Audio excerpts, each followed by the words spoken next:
E agora eu vou conversar com André Leonardo Chevitarese, que é historiador e está lançando o livro Cristianismos, Questões e Debates Metodológicos. André, venha para cá.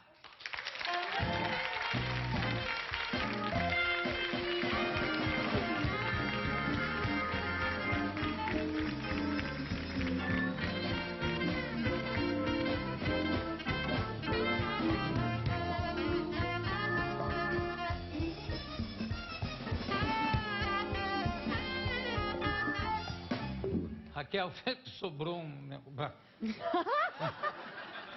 Toma, Alex, entrega para a Raquel, tá? Entrego.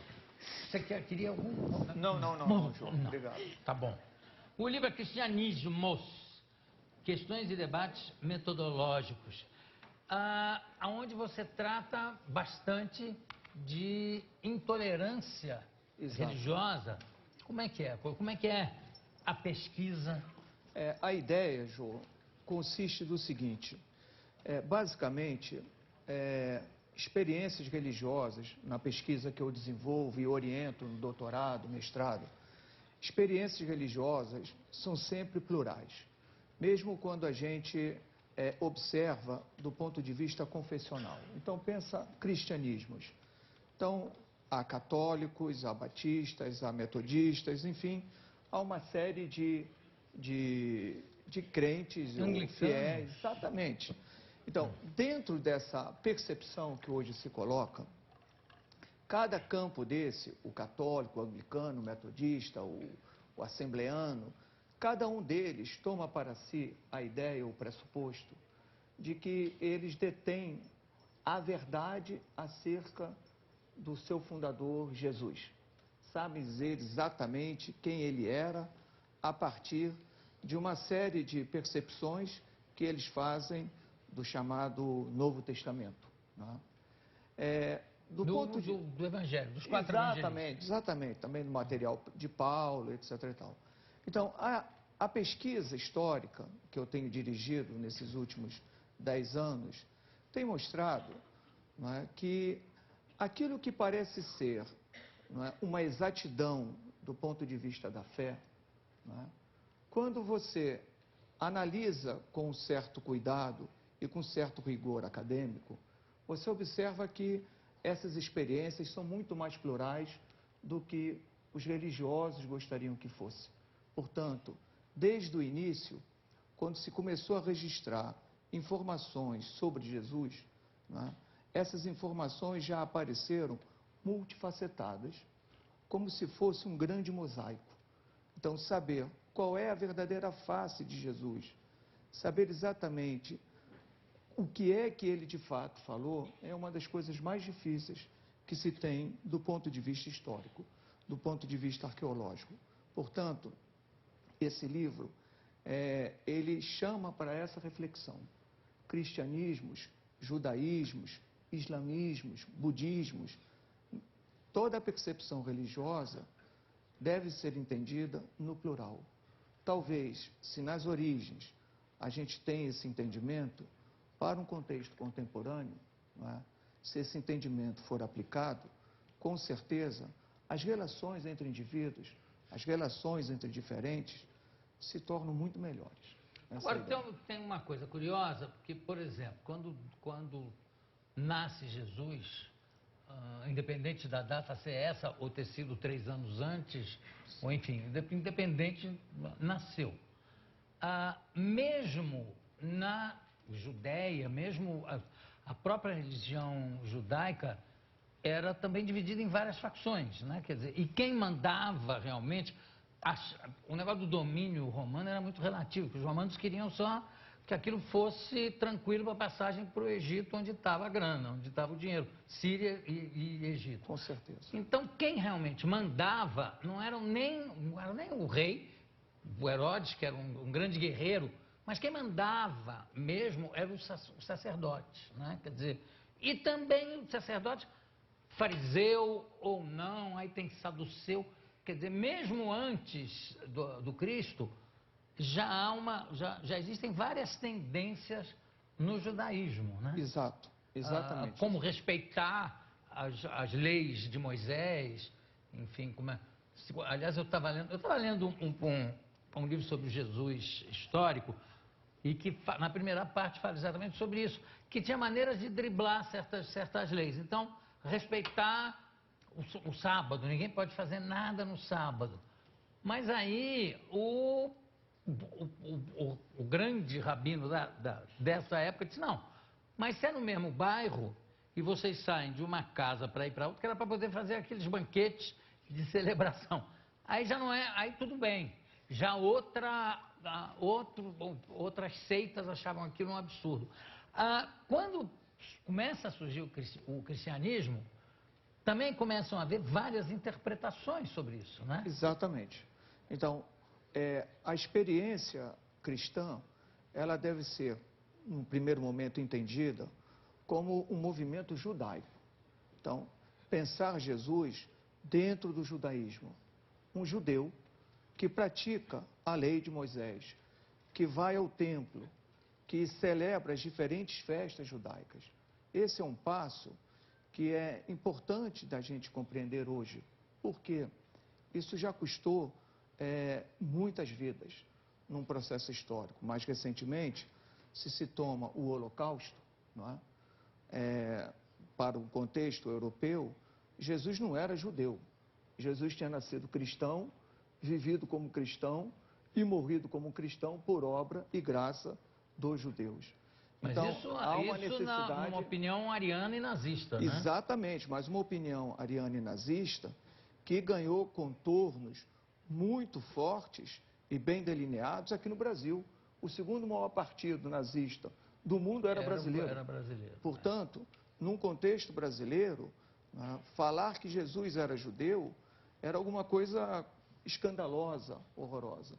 Portanto, a pesquisa histórica, ela hoje tem quase como um dever de casa frisar que Jesus era judeu. Nasceu judeu, viveu judeu e conheceu a morte de um judeu, morte de cruz. Agora, os desdobramentos... De um judeu ou de um romano, né? Os romanos também morriam crucificados. Bem menos. Escravos. Né? Exatamente. Escravos. Exatamente.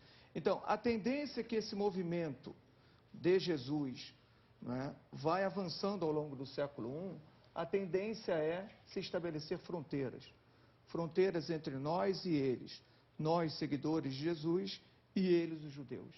Até que um dado momento, as coisas se separam de forma a nunca mais se reencontrar. Tem uma coisa curiosa, eu não me lembro quem é, mas enfim, um bispo francês que começa a receber vários judeus, a dar asilo a vários judeus. E tem um judeu que diz para ele, mas como é que o senhor faz isso? Ele diz, porque a minha religião começou com 3 judeus. E aí ele aponta um quadro que tem na parede, que é um quadro pintado de Jesus, Maria e José, na ida para o Egito, né?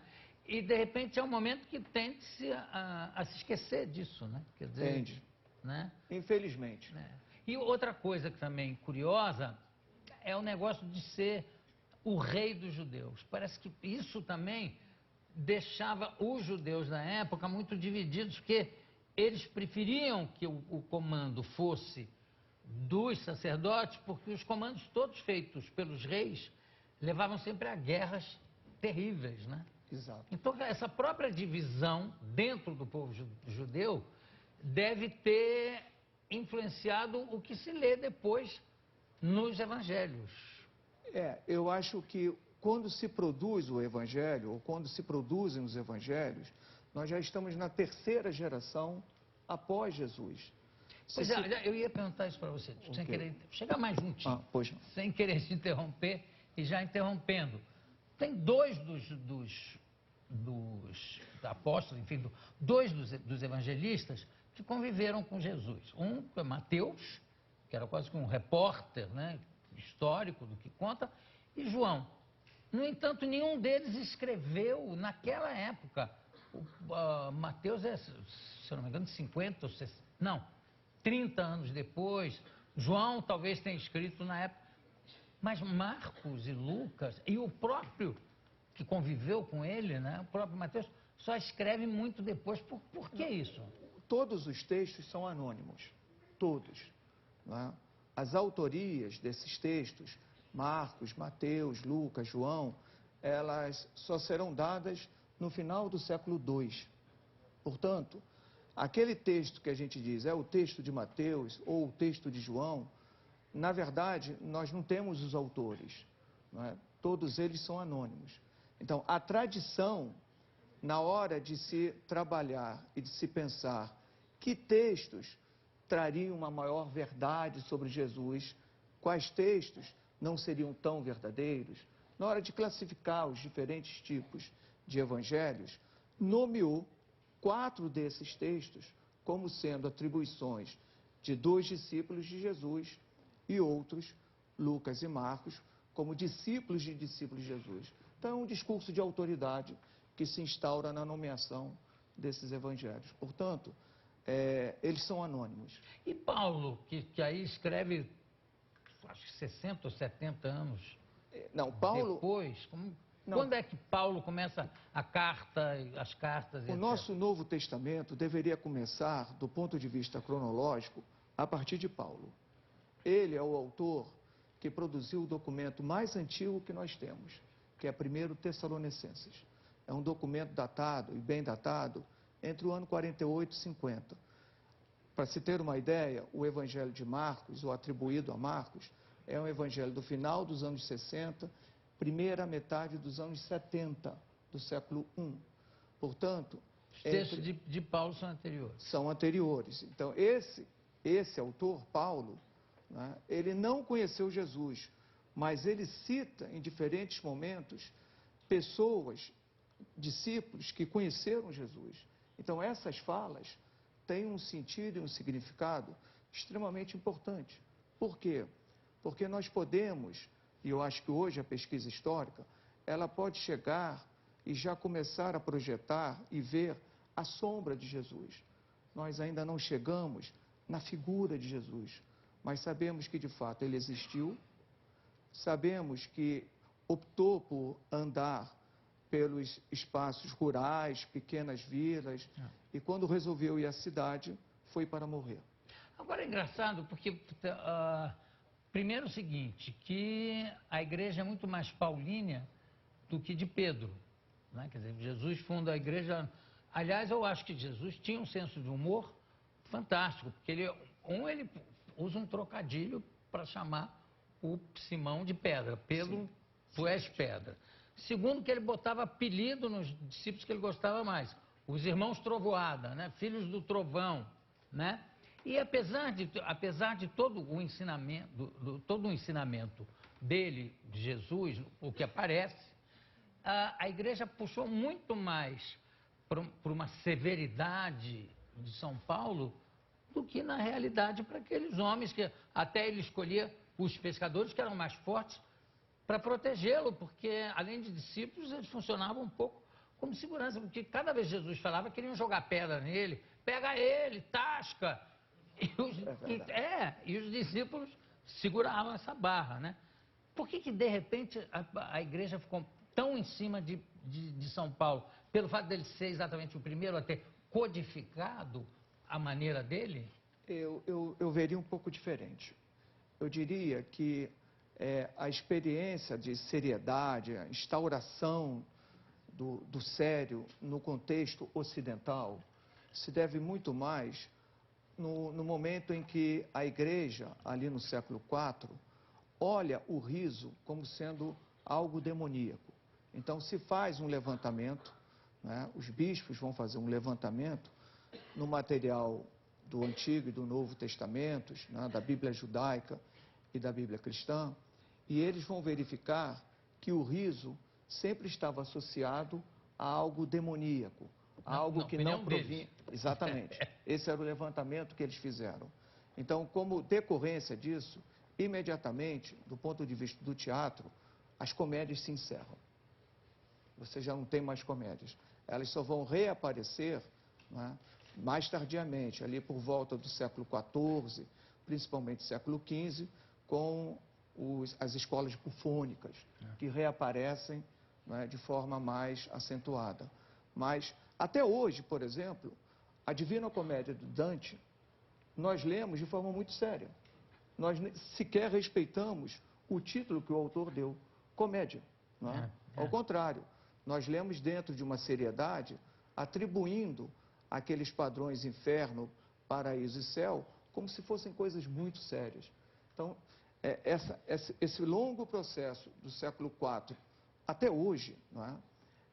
Nos colocou, de alguma forma, como pessoas sérias. Talvez o sacrifício da cruz, a ideia de Jesus estar pregado e morrer na cruz, instaurou um sério.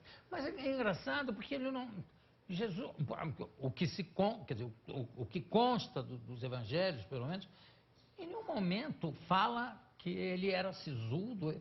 E eu também só falava quando estava comendo, de alguma forma, né? Estava em banquete, estava ceando em casa de fulano, banquete, faltou pão, ele providenciava, faltou peixe, ele mandava vir. Quer dizer, ele comia, não era naquelas religiões, quer dizer, no início tem o negócio do jejum dele, tudo bem, mas quando ele começa a pregar, é sempre em momentos que ele está compartilhando, claro, né, com as pessoas. E também não tem nenhuma descrição física de Jesus da época. Por que que Jesus é feito primeiro sem barba e depois com aquela barba? E depois foi se ocidentalizando, né, de olho azul e louro. Ele vai ganhando o primeiro Jesus aparece imberbe, sem barba, mas aí é mais em comparação como um modelo de imagem de Apolo. Posteriormente ele vai ganhar barba, porque há uma competição entre duas divindades extremamente importantes, do ponto de vista da cura. Asclépio de um lado e Jesus do outro. Então há uma rivalidade. Qual desses deuses, afinal, curam mais? Então, do ponto de vista pedagógico, desde o final do século II, início do terceiro século, Jesus ganha barba. Por quê? Porque a rivalidade agora é com Asclépio, com os templos de Asclépio ao redor de toda a bacia mediterrânea, que é um Deus que realizava e operava muitos e muitos milagres, isso é, muitas curas. Portanto, é a rivalidade. E eu acho que no caso do olho azul ou de um fenótipo mais eurocentrado, eurocêntrico, aí é o cinema. Em grande parte, nós vamos receber muito isso do cinema. Isso é, quais são os modelos que os diretores da década de 10, da década de 20, ainda no cinema mudo, vão lançar mão para pensar Jesus? Dois grandes modelos. O primeiro deles, os quadros, a partir do Renascimento. Nós temos ali século XV, XVI, XVII, um Jesus sempre pintado, muito próximo a um contexto europeu. E segundo, as paixões de Cristo. Por exemplo, talvez a mais antiga, que ainda está em uso, que é desde 1634, que é Oberammergau, né? A Paixão de Cristo e Oberammergau. Então, esse Jesus, também nas Paixões de Cristo, sempre se apresentou como sendo louro, de olho claro. Então, o cinema vai simplesmente trabalhar ou reproduzir essa imagem. Então, tudo que nós temos é uma imagem europeia de Jesus e de um Jesus sisudo. Você está coberto de razão. O ambiente da festa, o ambiente do almoço, do jantar, o ambiente de estar com amigos, não é um momento de se estar sério. Não, e ele deixa, o que que ele deixa? Ele deixa o pão como carne, como a sua carne, e o vinho como o seu sangue. Não tem nada mais ligado a alimento do que isso, não né? existe isso. Portanto, eu acho assim, esse retrato de Jesus, sisudo, dono de uma verdade absoluta, eu acho que um pouco esse livro, ele desconstrói isso. E ele chama a atenção de que todos os retratos são possíveis para Jesus, na medida em que, desde o início, mesmo aqueles indivíduos que estiveram próximos dele, na hora de registrar, de falar sobre ele, foram muito polissêmicos. Então, por que que nós, hoje, vamos ter essa tendência em reduzir tudo a um ponto de vista clichê, né? e a negar outras possibilidades? Eu queria também, André, eu não quero terminar o nosso papo sem perguntar uma coisa que me aflige muito. Eu acho que você levando... não precisa interpretar. lendo o que está nos evangelhos, num certo momento, quando ele fala, depois que ele aparece para os discípulos, depois de morto, que ele diz o seguinte: bom, vocês vão agora sair por aí contando a minha história, falando, pregando a minha ideia, que é de amor. E vocês vão, cada um vai para um lado, cada um vai para um país. E aí eles perguntam: sim, mas como é que a gente vai falar com esses povos todos? Não se preocupem que na hora que vocês chegarem, vocês vão ser iluminados pelo Espírito Santo e cada um vai saber falar na língua das pessoas com quem vocês estão falando. Ou seja, para mim faz a maior lógica, é quase que uma tradução simultânea, que ele dá o poder dessa tradução simultânea aos seus discípulos. Por que de repente, isso em algumas interpretações, em algumas religiões, vira falar, em vez de falar aos estrangeiros, vira falar numa língua estranha que ninguém entende, que seria o oposto da ideia de Jesus como homem ou como filho de Deus, assim. Enfim, é de que as pessoas entendam o que ele quis falar. Por que isso virou, de repente, até em inglês speaking in tongues? Exato. O cara interpreta como falar puta tchacaparapuxo, jacarababa. Em grego é glossolalia, não é? Falar em línguas diferentes. Bom, essa experiência é uma das mais antigas registradas por Paulo. Eu tive a oportunidade de orientar uma dissertação de mestrado na UFRJ, onde eu leciono, lá no Instituto de História, mostrando que o judaísmo tem muito pouco a oferecer como referência ou exemplo para se falar em línguas estranhas. Normalmente se traduz assim, num contexto de fé, como a língua dos anjos. Mas que seria línguas estrangeiras, mais do que exatamente. Essa experiência, essa minha orientanda, Aline, ela pôde mostrar que veio, né, de Corinto, que é exatamente onde Paulo usa pela primeira vez essa palavra. Certamente, convertidos do campo politeísta para o cristianismo, para a igreja de Paulo, trouxeram essa experiência ou do culto de Apolo ou do culto de Dioniso, onde, em êxtase, né, as pessoas falavam em línguas.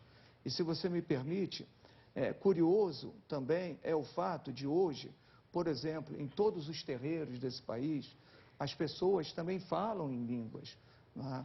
Mas o lado cristão diz: ali está a língua do diabo, em oposição à língua que se fala em diferentes igrejas cristãs como a língua de Deus. Mas esse é um fundamentalismo absolutamente horroroso, que menospreza, né, e muitas vezes vai até com um viés racista para olhar a experiência de culturas religiosas que têm sua raiz afro, na África, né, de olhar isso como sendo uma experiência do diabo. Mas isso, no fundo, se explica pelo racismo.